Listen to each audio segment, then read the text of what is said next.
And so it's not like whenever you pump it out, it's just super clean water. And so, the challenge for oil and gas operators is what do you do with it? How do you get rid of it in an economic fashion? All right. Welcome to Local Energy. My name is Peter Brecht. I'm here with my co-host Wade Spear, and our guest today is Calyn Taylor. Calyn, how are you doing? Doing great. How are you doing? I'm doing all right. It's unfortunate we couldn't get your camera working today, so we're just gonna have a picture of you up here on the screen. For those of you listening on Spotify, you won't be seeing that. You'll be hearing us talk anyways. But just been looking forward to this call. I think for like the past month. I think we planned this back in December. Yes, yes. We met on Collide. I followed you on LinkedIn. Just Yeah. a lot of fun things going on in your life that you're kind of navigating at the moment. But I looked at your resume and your background, and you've done some things in your career that I wasn't really. I'm not really an expert in anything, but I definitely knew nothing about factoring and finance. Before we get into any of that, why don't you introduce yourself to our listeners and who you are and your background? Yeah, for sure. Thank you so much for having me. It's really cool that somebody wants to hear me yap for a little bit. I have an interesting intersection in my past decade of career because my younger career was a little bit different, but it's heavily oriented in account executive position in factoring for transportation. You kind of look through my resume, it's a little bit spattered between like traditional transportation and even architecture. And then I was able to transition to alternate financing in the oil and gas industry. And that's where some of the most recent like introduction for me had really started was in 2020. Oh my Okay. goodness, Yeah, life goes by fast. So doesn't it? yeah. Some of the more interesting things I think I'm interested in working on. I took on some certifications this year. I'm applying for my master's in systems engineering. Hopefully, start that in the fall at Georgia Tech. So, super excited for those few things this next year, and we'll see how things roll about. Awesome. So what brought you into the oil and gas side? Our show, we kind of focus more on that, Yeah. but what brought you into that? So, I have amazing mentors in Oklahoma City that I had worked with in the factoring industry and transportation, and they had shifted in, I believe, 2022 into the oil and gas industry and seeing how they could provide services there. Yeah. So if you could inform me, like, would you give me a rundown of like what do you mean by factoring? Like that's a Yeah. little bit of a new term to me. Yeah. So there's lots of different, business financing available. There's asset lending, finance, traditional bank loans, things like that, business loans. Factoring, generally speaking, across the board, no matter the industry, is using a company to buy your invoices for you and providing you, a chunk of money up front for that Mhm. completed project. And then once they get paid, they're going to collect a small fee that will help, run their business. So it's just like, it's basically a fancy advance. Okay, I got you. Interesting. Yeah, that's a new term to me. Yeah. So I could see where, like, if you're a contractor, chasing invoices, are you guys doing are you doing the chasing part or not really? Is it still on the contractor to go get it paid? It is on the contractor to get paid. Some companies will offer services that will help on the collection side. And there's a lot of like interwoven, parts about it. So sometimes we'll pull credit for the operator that's paying to make sure, hey, it's showing that they're actually paying. We feel good on fronting this money. May not always be on the vendor's, side of the vendor may look really good, but what does their operator look like? Are they going to pay in a certain term? Like they say are they going to follow their MSA for that? So Right. it can be kind of interesting. I've done collections on both sides, so transportation and oil and gas. Let me tell you, oil and gas is interesting when it comes to collecting those.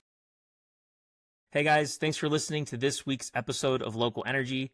Please remember to like and subscribe to us here on YouTube or Spotify, or check us out at localenergy.com. All right, back to the show. Well, if you compared it, like, what are some like high level comparisons between the two? Just I'm curious, especially in the oil and gas, but like what differentiates? Yeah, so in transportation, they have came up with like the DOT and all that had came up with a lot more standardized versions. They came up with it a few years ago, I think, that like if you don't pay at 90 days, your operator or your vendor can go on to your insurance and file at 90 days that there's non-payment. And so that may push for a payment on, to the contractor that hauled that load. So in Gotcha. oil and gas, seems to be a little different because MSAs may say 120 days or 145 days or whatever the term might be. Not all of them are that high. I still think it's like an average of 60 days for payment from operators on average. But they can, if you have a big enough balance with them that the operator's not paying, maybe you can go and file on their lease. So there's some Gotcha. similarities, but I think with oil and gas, it's a lot higher chance, because if you have to stop operations on lease, well, you're not making nobody's making money. Right. Oh, okay. So in terms of what you're doing then, I'm imagining that there's a lot of underwriting, or I don't know, maybe I'm Yeah. wrong, but I'd imagine that's primarily what you're doing. I could be wrong. Yeah. So I think underwriting is going to look slightly different for each company that does this option. Of course, oil and gas doesn't have as many factoring options available. I really only know of, obviously, one I've worked with previously, and Yeah. then maybe one or two, but they're very, very different. So Okay. underwriting is, your basic background check and making sure you don't have a felony for fraud, Right. making sure that you actually own the company, driver's license, your balance sheet and things like that, and then going through the underwriting process with that. Usually it only takes like 10 days to Okay. complete or less, depending on how efficient you are, or if, the applicant gets everything in on time. Gotcha. Well, that's better than insurance. I'll tell you that much. Well, I believe it. It can take us like a month, sometimes longer depending on the size. But Yeah. yeah. The only other company that I know, and you're probably familiar, is Philip Reed. I've seen him on LinkedIn, and he posts some pretty cool stuff too. But I think he started his company a couple years ago, and he's the only other person I've seen that does factoring. So Well, I pretty don't think interesting. he does factoring. I think Okay. he refers people, like he finds the best fit All for right. operators or Okay. contractors to find the best fit for them for factoring or lending or anything like that. If he Okay. does have factoring, I must missed it. But I think he's I'm excellent probably referral. wrong, but anyways, I yeah. don't know. Shout out to Philip. I'm like, all right. Yeah, for I think like sure. he's always in my LinkedIn feed, and I'm like, this guy's got some cool stuff. He's Yeah, building he's cool gonna things. be So a much stronger expert in what other companies offer and what's yeah, available for sure. gotcha. How widespread is this? How widespread is factoring? I mean, what percentage of companies do you think are kind of out there using this on the My service side? goodness. So, Any I mean, rough I've worked in idea? any industry you can think of, they do factoring. So, like from PO factoring with apparel or anything like that, because people are going to need product to be able to create the product to then Right. sell and make profit. So that's going to be that's quite a bit different type of lending. But I've seen janitorial services, construction's very heavy into factoring. Okay. Those terms there will be a lot more strict because it's a higher risk item. Just about any industry can have factoring. From my understanding, the oil and gas industry just doesn't, since it's a much higher or volatile field, factoring can be a little bit more of a faux pas. Okay. Yeah. Understood.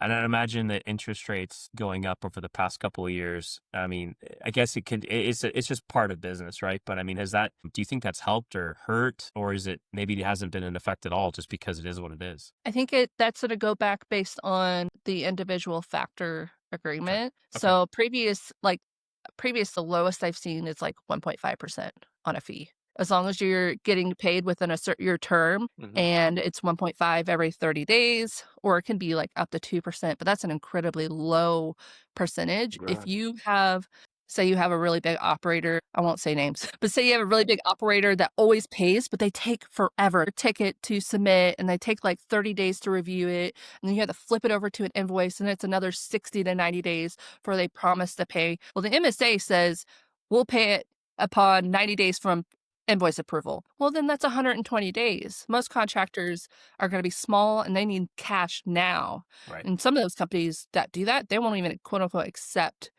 factoring. So you got to Okay. kind of wiggle around that. But, so I think it's really important to have those additional opportunities for uh companies to have cash flow.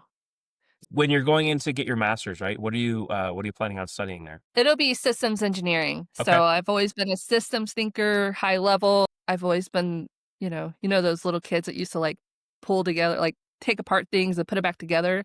I was Right. that Yeah. child. Yeah. That includes Barbies or Nokia cell phones. Yeah. And so I think I like finding where things break and then finding solutions for that. And I think systems engineer is going to cover a lot of that. Even though I don't traditionally have an engineering background, I do a lot of things that mimic a lot of like that project management. Okay. Gotcha. Right on. Yeah. Well, let's switch gears. I want to talk about produced water. I know this isn't something that you were really talking about until like a couple of weeks ago, but I wanted to it's something that I'm always interested in. So some backstory. My wife and I, we have family that live in Puerto Rico, and I've mentioned that here before. But you might remember there was a couple hurricanes back in Yeah. 2018, and so the whole island, like they didn't have water. It was terrible. We actually started raising money. We took a bunch of water filters over there and kind of made a thing out Oh, of it. yeah. And they had the whole business, over there. I mean, they had a hotel that they ran, restaurants. I mean, the whole economy was just shut down basically for 3 or 4 months. So it was crazy. So like water has kind of always been kind of like this sort of focus of mine, and produced water is a whole different topic, but at the Oh, same yeah. time, just you see kind of the need and the necessity of water, right? And how that is like, Yeah. it's in everything. And so I kind of wanted to talk about that a little bit more and what your thoughts are on it and like why are you curious about it yourself? Yeah, of course. Before I got into the oil and gas industry, I was in different parts, and I was always kind of nervous to get into it because it can be very politically charged. And, I've always was kind of nervous to like jump in and be like, oh yeah, it's bad, or oh yeah, it's good. Whenever at the end of the day, oil and gas is necessary, whether we want it to be or not. There is nothing currently that will replace oil and gas anytime soon. More about going in and digging through and seeing how we can continue to be good stewards of the resources that we have. So, I had working with a company that was used to be primarily saltwater disposal. I kind of, I wanted to learn more about that. So I spent like the first 6 months of being at that company, spending my time like, what's the process? What's the point of it?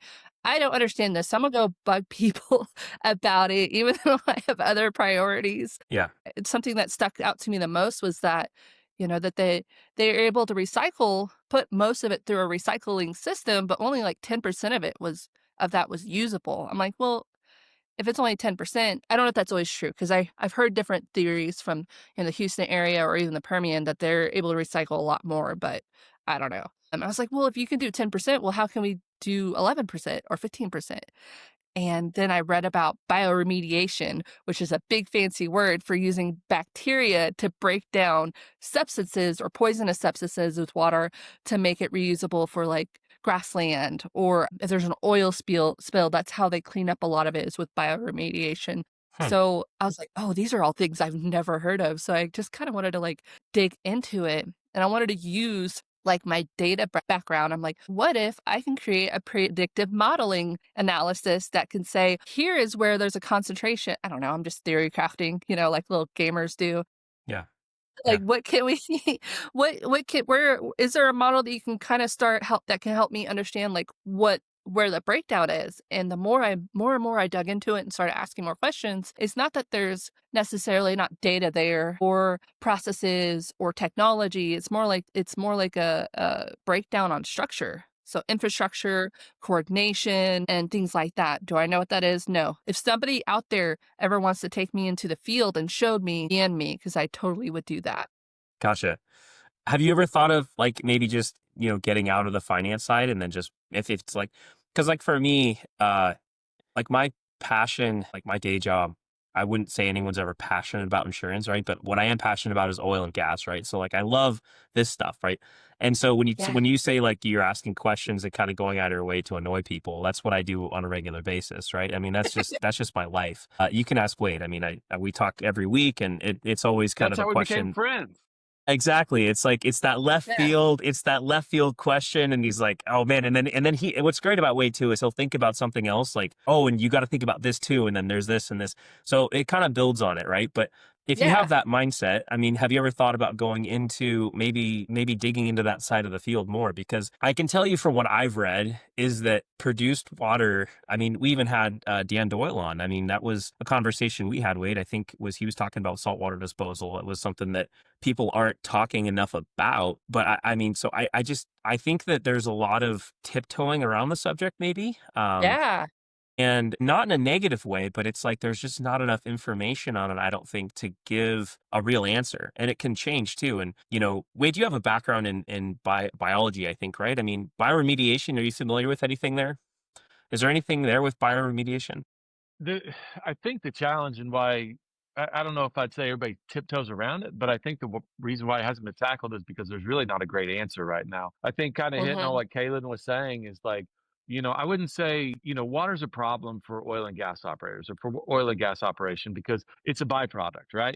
It comes out of the earth along with our oil and gases, which is what, the only product we really want. When it comes out, it's high salinity. It's difficult to use it for other things. Plus, on top of that, whenever we're fracking wells, we have to put some friction reducers and a few different chemicals in there. And so it's not like whenever you pump it Hmm. out, it's just super clean water. And so Right. the No. challenge for oil and gas operators is what do you do with it? How do Mhm. you get rid of it in an economic fashion? Because I think what you were saying was pretty much right on. I mean, we want to dispose of it or we want to remediate it, but also a lot of times, I mean, you look at oil and gas prices right now. I mean, it's getting pretty thin whenever oil is down in the 50s per barrel. And so, how can you continue operations? How can you keep on producing this thing, oil and gas, that is vital to sustain our way of life while also dealing with the natural byproduct of it, which is produced water? And so a lot of companies try to deal with it in different ways. I was at a company decade or more ago that we would recycle that our produced water. We had these huge pits out in the Texas Panhandle that you'd fill them up with all that water. They were lined. You had a really good retention rate. And we used some forms of bioremediation. Really, a lot of the bigger problem out there was that in the hot Texas summer, I mean, you grow bacteria and all that stuff in there, and everything starts to smell. Everything, Yeah. or the water becomes contaminated. Then you have to treat it before you send it down hole, so you're not introducing bacteria down hole. The other option is to pump it into disposal wells, but there's a whole set of issues associated with that also, just in terms of volumes and pressures down hole and everything that does. And so, the challenge is, and man, if somebody came up with a great answer for it, they would make billions, is what do you do with that water? And every company is kind of trying to tackle that in their own way right now. Every Hmm. company's different, every formation's different. And so it's one of those things that would be great to put a lot of time and effort and focus behind. But right now, there's nothing that just stands out as this is the best way to do it for everybody. And I think that's Yeah. why there's such a challenge ahead of us. Yeah. I know Good stuff. people are using finding some of the, like, especially in the Smackover, where they're Hmm. finding like lithium and then extracting the lithium from some of that water. I don't know that that's that much. I think they're doing some of that in South America as well. They're letting, Hmm.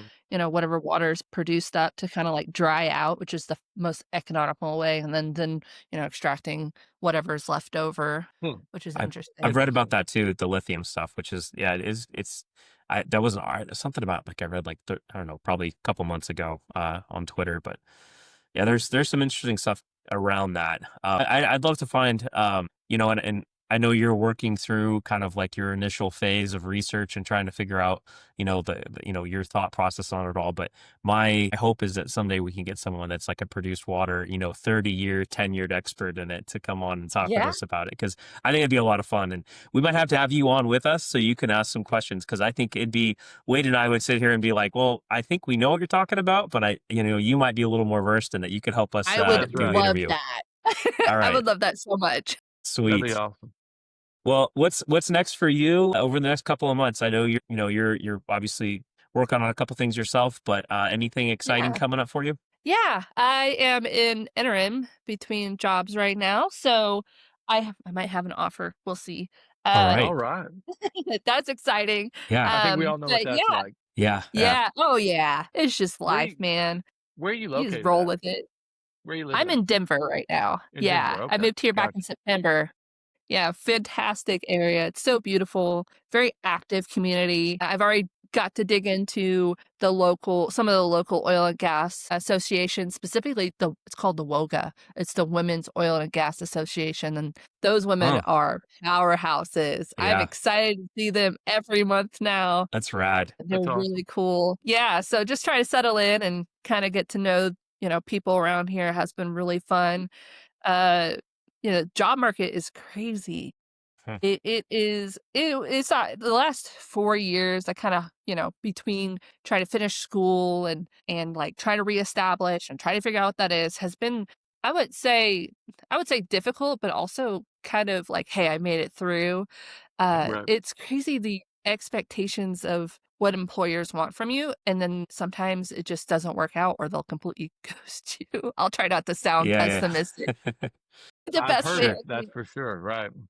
Yeah. Yep. Yeah, I was looking through my LinkedIn applications and I sent 193 since September, just in LinkedIn. So then that's, I'm also networking and I have like 4 recruiters looking for Mhm. stuff for me right now and try to keep in communication and networking. The biggest thing I learned is as somebody that is naturally a little more reserved and introverted is that I have to put myself out there.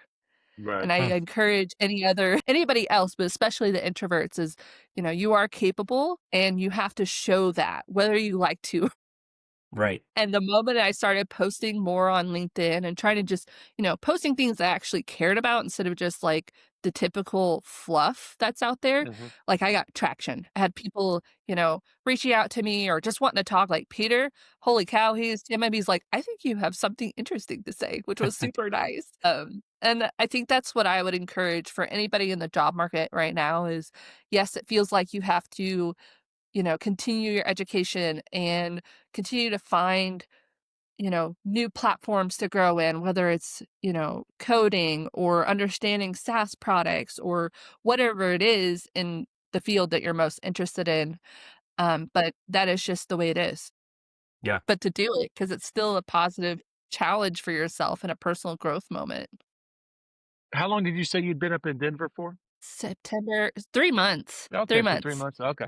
I was gonna say, it sure feels like over the past, year, 18 months that there's kind of been a resurgence of, oil and gas activity based out of Denver. It's definitely been on Yeah. the upswing, I think, versus some other places. So, seems like might be a good place to land. Yeah, for sure. But Permian's booming right now, and I think that's still projected for the next decade. But they are the thing that I love about Denver, because it can be really hippie out here, which I love in itself, is the water, the way they handle the water here and how they are putting in time and effort to find ways to, be good stewards of produced water or what they use in this. And that's kind of been interesting to try to find those little niche people that are working on it. Like I was walking downtown and I saw this sign that Aurora is being poisoned with the water. I was like, I don't want to dismiss that. Yeah. It Right. was interesting. You have these 2 very different points of views constantly I wouldn't say clashing, but just constant push back and forth has been interesting Mhm. to watch. Right. It's almost like if Oregon or, Portland, Oregon became an oil and gas town, it'd be interesting to see that Yeah. dynamic. No, I Yeah, love, yeah, there's a fascinating. lot of great people out in Colorado. I'm kind of thinking about, cause we have Nape in February. So I told my wife, I'm like, I think I'm going to like get in the car. I'm going to drive to Texas, drive through New Mexico, up to Colorado, just make like a 2 or 3 week trip out of it. But I definitely want to visit some people in Colorado. So if I'm up your way, I'll have to let you know. Yeah, for sure. Awesome. Well, thank you so much for coming on. We're rooting for you as these job offers Thanks. come through. We'll be Heck watching yeah. you on LinkedIn too, and then obviously you're on Collide as well. So, but thank you so Yeah. much for meeting with us. I appreciate your time. Thanks, Wade. Thanks, Peter. Thanks, All Have Calyn. a good right. week. All Good right. to meet you. Thanks. Bye.